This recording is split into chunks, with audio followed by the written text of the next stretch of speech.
I'm Edie Lush, and I'm here in Davos. It's day 5 in the Hub Culture Pavilion, and I'm here with Carole Stone. Thanks so much for coming in. Good to be here. Chairman of the YouGov Cambridge Advisory Board.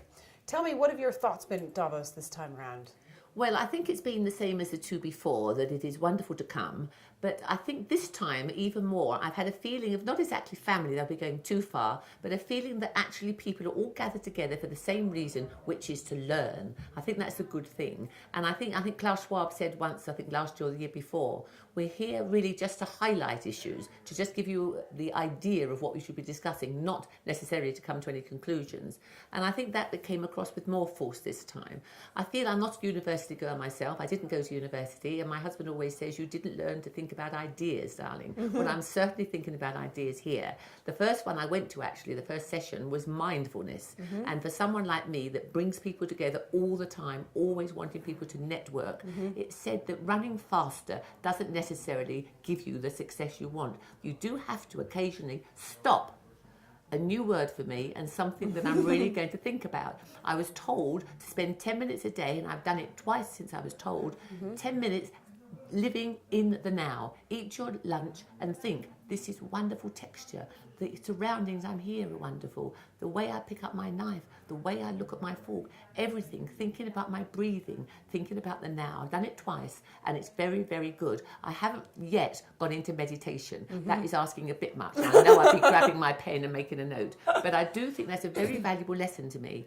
I've done a lot and been to a lot of sessions, listened to Boris Johnson, to Cameron, to people, to Kissinger, people telling us what's going on here in Europe and also what's going on in Asia, India, China, all the countries that we're interested in and read so much about.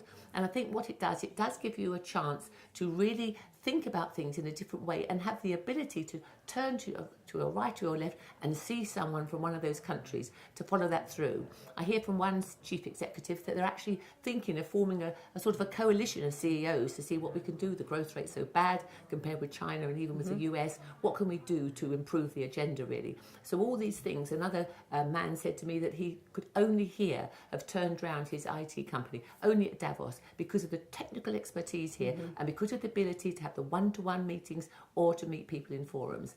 I've just come away now from an ideas lab. I think it was Science Unfolded with Nature magazine. And we were talking in my little group about performance and impact. We can all perform well, doctors can perform well, but how many of their patients die or live?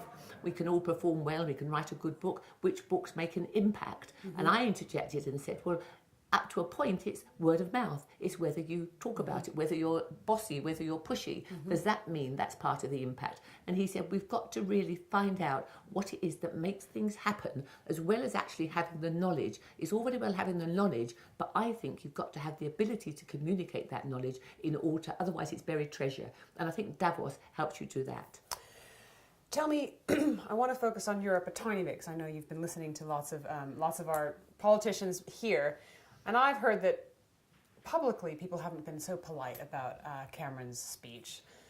But even, and privately, it seems like they're even more angry. Is that the feeling you're getting? I think I'm the sort of person that people don't tell things to. I think people think I'm an innocent, naive girl. They never tell me about their sexy habits. They never tell me their real deep truths in case I know somebody or she's bound to like them. That's the honest truth. But I do think that the feeling I've got and the feeling I've picked up, that although the Brits, as it were, feel that Cameron's doing what he can to sort of please those who are so Eurosceptic and yet helping those who want to stay in. I think a lot of the people that are outside Britain do think, what is he doing? This is fixed, don't break it. It's worked for so many years, rather like a marriage. If you can't cooperate in a coalition, how can you work? And in a way, Europe is a sort of coalition, just as the British government is at the moment. So I felt that's, no one's actually come up to me and told me that, that people, I have got the feeling that there is this sort of rather restlessness and feeling of why change things and why do this.